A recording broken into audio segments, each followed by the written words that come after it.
Good morning, everyone. This is a public hearing on the Committee of the Whole regarding bills number 130, 489, 130, 724, 140, 140, 140, 144, 140, 145, 140, 146, 140, 147, and 140, 148, and resolution number 140159. I'm going to ask Ms. Lewis to please read the titles of the bills and resolution. Bill number 130489, an ordinance amending Chapter 19-2500 of the Philadelphia Code entitled Real Estate Non-Utilization Tax by changing certain tax rates, all under certain terms and conditions. Bill number 130724, amending Chapter 19-1300 of the Philadelphia Code entitled Real Estate Taxes by authorizing the School Reform Commission to determine whether certain tax exemptions from School District of Philadelphia real estate taxes shall continue, and by making technical corrections, all under certain terms and conditions. Bill number 140140, an ordinance amending Chapter 19-1500, the Philadelphia Code entitled Wage and Net Profits Tax by decreasing the rate or rates of the tax imposed upon certain low-income persons, providing for refunds of excess taxes paid, directing the Revenue Department to develop procedures and forms whereby eligible taxpayers can obtain such refunds, and requiring employers to provide refund forms to employees, all under certain terms and conditions. Bill number 140144, an ordinance to adopt the capital program for the 6 fiscal years 2015 through 2020 inclusive. Bill number 140145, an ordinance to adopt the fiscal 2015 capital budget. Bill number 140146, an ordinance adopting the operating budget for fiscal year 2015.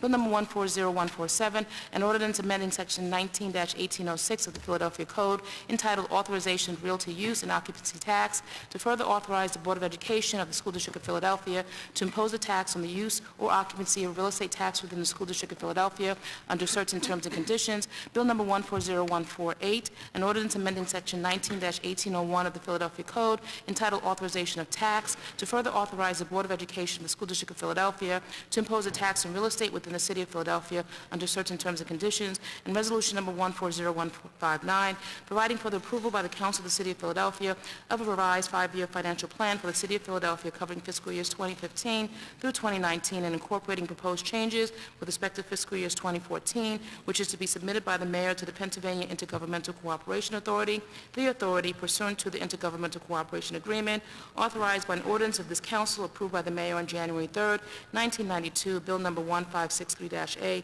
by and between the City and the authority. Thank you, Ms. Lewis. Today we continue the public hearing on the Committee of the Whole to consider various bills read by the clerk that constitute proposed operating and capital spending measures for fiscal 2015, a capital program and a forward-looking capital plan for fiscal years 2015 through 2020. We will hear testimony today from the School District of Philadelphia. And since you have already approached the witness table and actually sat down, I want to thank you very much. And please make sure that you state your name prior to your testimony. Councilman Green, welcome back. It's kind of interesting seeing you sit over there. I look forward to having a fruitful and thoughtful conversation today. Please proceed, gentlemen. Thank you, Mr. President. It is a pleasure to be back. The 6 years I spent on council are truly some of the most rewarding in my life. And so it's nice to be here. Thank you very much. Thank you, sir. Good morning, Council President Clark and members of City Council. Thank you for the opportunity to testify before you. My name is Bill Green. I am the chairman of the School Reform Commission of the School District of Philadelphia. I am joined today by my fellow commissioners, Farah Jimenez, Feather Houston, Wendell Pritchett, and Sylvia Sims, who I want to acknowledge for their tireless volunteer service. I particularly want to thank Commissioners Houston, Pritchett, and Sims, who have served our public schools during an extremely challenging period and made heart-wrenching decisions. I appear before you today both humbled and hopeful. I am humbled by the awesome responsibility we collectively have to give our students a meaningful opportunity to succeed. I am humbled by our amazing students who are so full of potential and talent. I am humbled by the difficult decisions district leadership and the SRC have made over the last 18 months. Dr. Height is the first district leader in recent memory who has not punted on tough decisions. Although we brought Dr. Height to Philadelphia to improve educational opportunities for our children, we welcomed him with an unending fiscal crisis. Dr. Height did not flinch.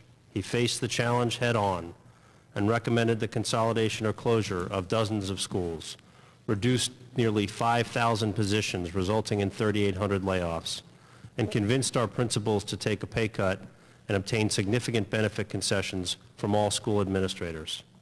I believe the district can succeed because I have confidence in Bill's leadership and the team he's assembled. They know how to make all of our public schools great. They have a real plan based on real data. This team knows what works: increased instructional time and quality, real-time feedback and coaching for teachers and principals, improved school climate and safety, greater autonomy for school leaders to make decisions, and meaningful engagement of teachers, principals, families, and community partners in improving our schools. Just as importantly, they have the courage to challenge the status quo, which has failed our students for far too long. This spring, they took bold action, including filing a case with the Pennsylvania Supreme Court to get needed work rule flexibility, such as preventing exceptional teachers from being moved out of schools just because they are the most junior. But Dr. Height's ability to improve educational opportunities for all Philadelphia children has been undermined by the lack of resources. It is tragic that even as we know what works for our students, we are in a vicious cycle of making cuts that we know will make it harder and harder for them to succeed. All of us who have spent any time in schools this year know that we are not providing our students with the educational opportunity they deserve. We know that our principals, teachers, and support staff are holding things together with duct tape and stretching to the breaking point in their efforts to protect students as much as possible from the impact of the cuts.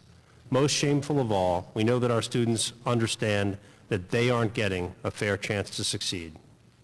How long can we go? At what point do our schools stop being schools? As our Chief Financial Officer,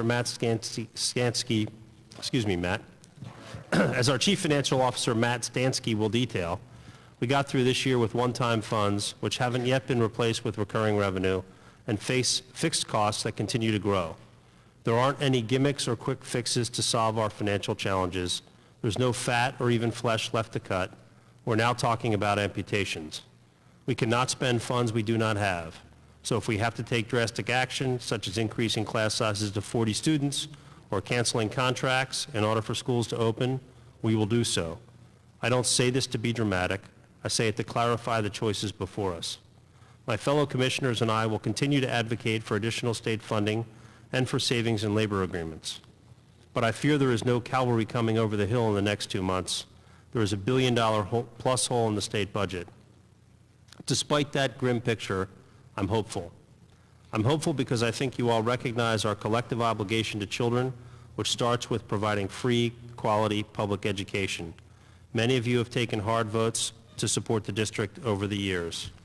If I were still on council, I would vote for additional funds for this team to do what works and make all of our public schools worthy of our students. If we don't want to miss this once-in-a-generation chance, let's build a 5-year plan that will enable Dr. Height and his team to do what works for students. It starts with passing the 1% sales tax extension, preserving the current split between the district and the pension fund, which doesn't increase any constituents' taxes. It continues with working together to identify the additional recurring revenue needed to stabilize and enhance our schools. If we do this, the district will succeed, our children will succeed, and Philadelphia will succeed. Our population will grow as families have school options that keep them in the city. Our tax base will grow as our young people graduate with the skills needed for college and career, and employers have the confidence to expand in our city because we have a workforce that they desire. Rather than our current vicious cycle, we will be in a virtuous one, in which our investment in education returns greater and greater dividends for all Philadelphians. In 5 and then 10 years, we will have all the money needed for other priorities. It is possible. It all starts and could all end with our schools. Thank you. Thank you, Chairman Green. Good morning, Chairman Clark, City Council members. I am William Height, Superintendent, CEO of the School District of Philadelphia. Thank you for the opportunity to testify before you today. Last year, I testified about a $304 million shortfall in the proposed 2013-14 operating budget. Needless to say, I did not expect